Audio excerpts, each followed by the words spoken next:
একটা জিনিস আপনারা খেয়াল করেছেন, বিজেপির প্রার্থীরা যেখানে প্রচার করতে যাচ্ছে বা বিজেপির বড় নেতৃত্ব যেখানে প্রচার করতে যাচ্ছে, সেখানে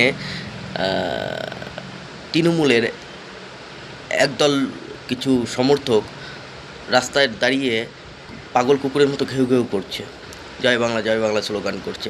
এর উদ্দেশ্যটা কী, কারণটা কি, এর পিছনে কী রহস্য লুকিয়ে আছে? এরা কেন এরকম পাগল কুকুরের মতো ঘেউ ঘেউ করছে? তার একটাই কারণ, ওরা হারছে এটা নিশ্চিত।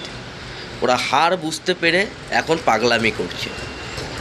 এত অপসংস্কৃতি রাজনীতিতে নিয়ে এসেছে এই তৃণমূল আর সিপিএম।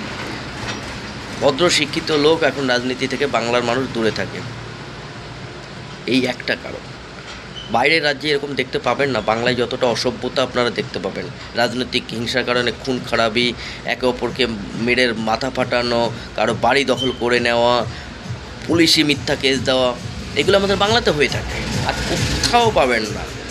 তাহলে 35 বছর আর 15 বছর শেষ করে দিয়েছে। এর অবসান পেতে গেলে বিজেপিকে ক্ষমতায় আনতেই হবে, বিজেপিকে জেতাতেই হবে।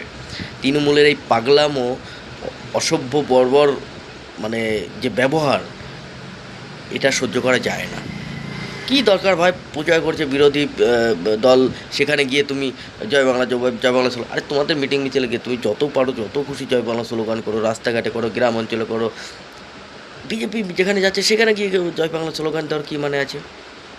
এটা কী, এরা পাগলের মতো এরা মানে ব্যবহার করছে।